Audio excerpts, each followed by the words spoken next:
you grew up in New England like I did, and with the Puritan work ethic. Yes. And a lot of people struggle with the whole feeling worthy and this whole programming that a lot of us were raised in of having to earn our rest, to earn Yes. our fun, to earn our pleasure. Like you quote unquote deserve it because you paid your dues, you worked hard. Now I can earn, like that Saturday example. You just made me think of like my weekend last weekend was Yeah. exactly what happened. It was like, I've been traveling and working and I was like, really should just relax and do something Yeah. fun. No, I cleaned my house. I redid my friggin' silverware drawer.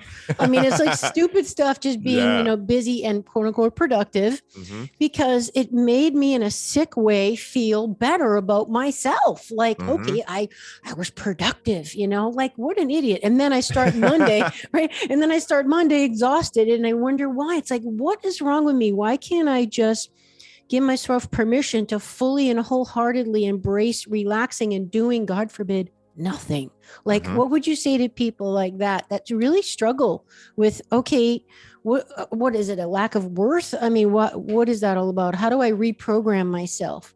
Yeah, what I found in working with hundreds of different clients on various different problems is that at the root of pretty much all of their problems, there's some sort of unworthiness about something. Willing to receive love, to be independent, whatever it might be. There's this feeling of being unworthy, and it's exactly been that in my life, right? Where I watched my parents work really hard, right? And they were go-getters and crushing it and owning their own businesses and all these things.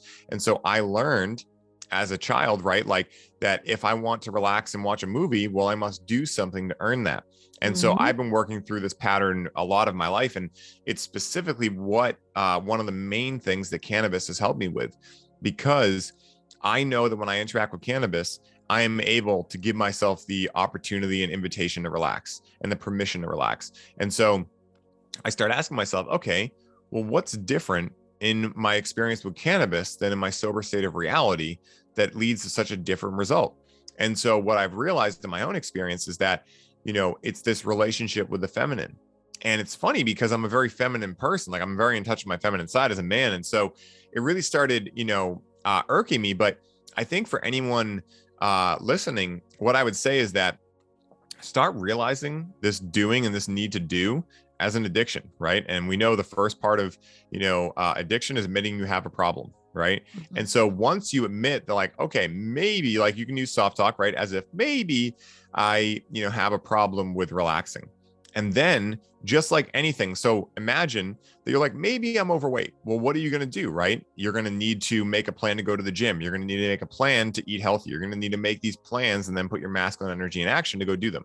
And so in this sense, I actually test myself. Like there are times where on the weekend specifically, I'll be wanting to clean the house and I'll push myself to sit down and do nothing, right? Like literally sometimes I'll lay in bed and stare at the ceiling. So I'm not even meditating. I'm literally doing nothing.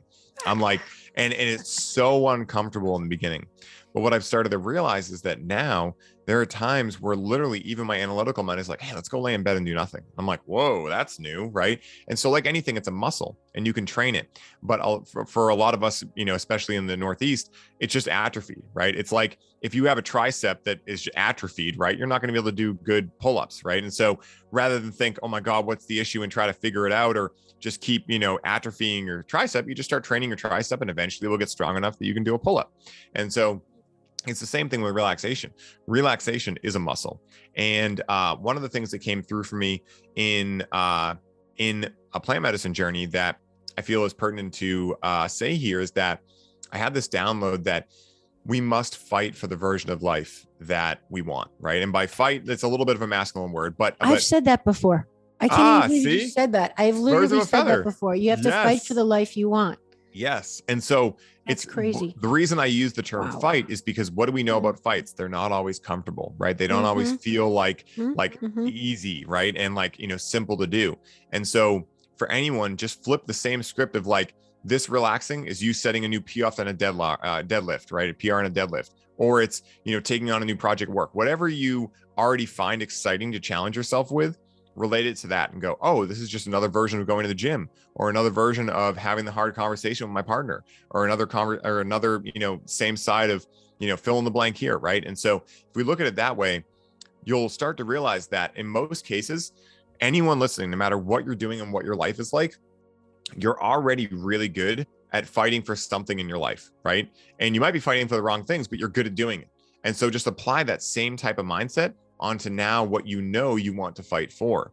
It will not be easy, right, in the beginning, but nothing in life that's really worth having is going to come easy, is what I've realized. Yet it doesn't make it any less fun to go into it. And just like anything, the first day will be weird as hell, will feel uncomfortable. Second day will feel weird, but a little less uncomfortable. And by the time you get 2 months into it, it'll be pretty much matter of fact, right? For most people. And it could take longer, it could take shorter, but going from that as if, what would it look like as if I was able to relax on the weekend? Oh, I'd probably hang out in the hammock and read a book. Cool. Well, now you have your download of what you need to go do. And now it's up to you to actually put that time in your calendar. That's another thing too that I would do is actually put time in your calendar to relax. Because especially if you're in the archetype that we're talking about, you live on Google Calendar, right? And so if you look at your calendar and something to do, you're going to do it, right? And so make it less of a flow thing, because if you're already uncomfortable with the idea of relaxing and you don't have it on your calendar, you're not going to just randomly wake up one day while you're still uncomfortable with it and you're still not okay with it and just decide to relax. There's always more to do. Exactly. It needs to be set in stone. Oh, I have on my calendar between 12 and 3 today, I'm relaxing. And I recommend putting it on there as a broad term, relaxing, not like I'm going to read a book for an hour, then I'm going to lay in the hammock and then I'm going to do that, because that's more of the same structure, right? And that's not really relaxing. It'll scare you a little bit. Put a block there that's a vague term. I'm going to relax. And then ask yourself when that time comes, what feels relaxing to me? Okay, maybe the first day you kind of go halfway and you're like, all right, I'm going to watch TV for 3 hours and watch Gaia. And, this is like my thing. And okay, cool. And then after you're done with that, maybe that night, like I'll use my own example, I interact with Cannabis and I'm like, that wasn't really relaxing, right? And so then I'm like, okay. So I put the block in the next week. And then the next week, I'm like, all right, what did I discover last week? That watching TV wasn't exactly relaxing because I was still learning.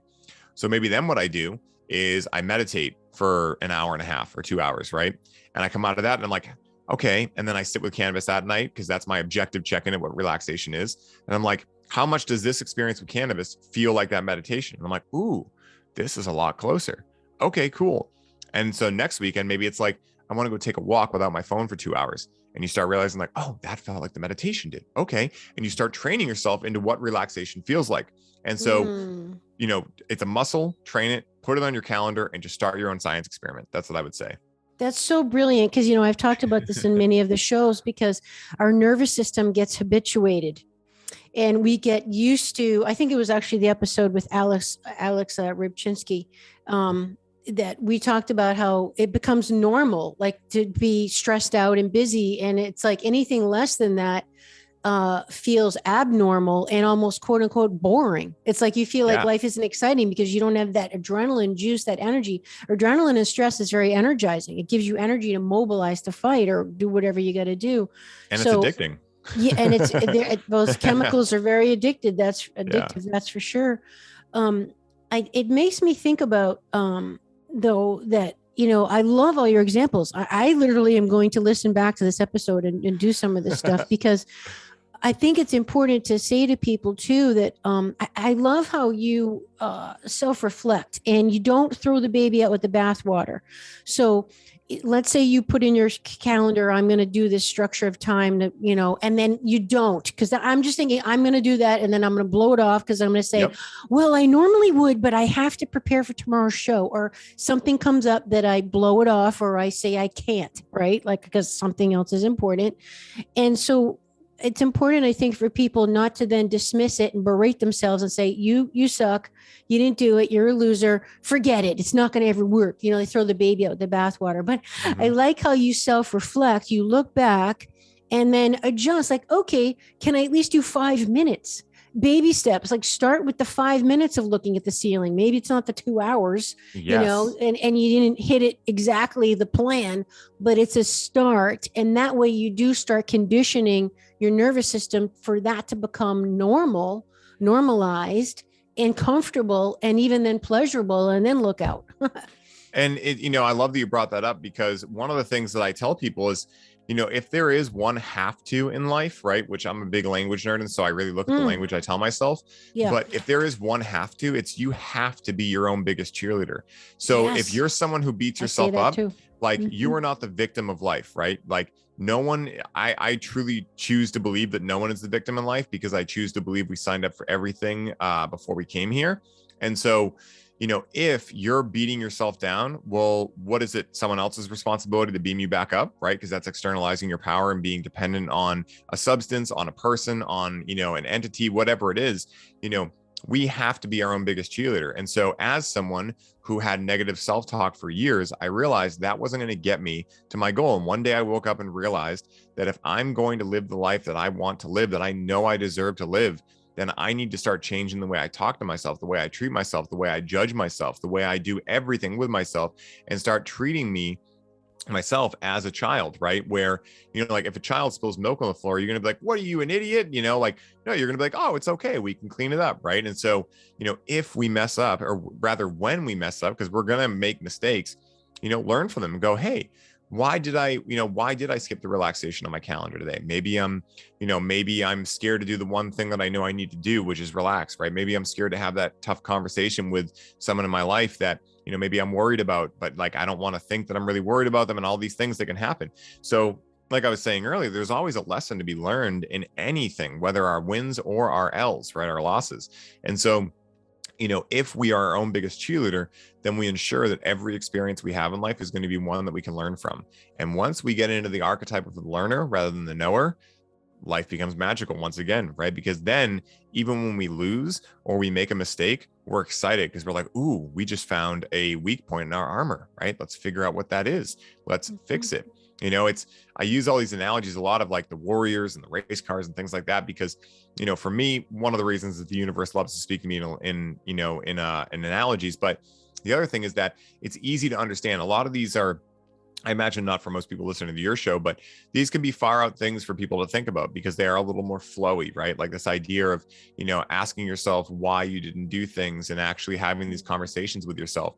But if you think of it like armor, right? Where if you are a swordsman in the medieval times and you're dealing with someone and you have those like kind of fake swords and they end up piercing your armor, well, what are you going to do? You're going to beat yourself up and be like, I'm an idiot, or you're just going to go fix the armor and realize like that was my weak point and get back to work. Right. And so, what is the one that's actually going to be more conducive for you living an amazing life?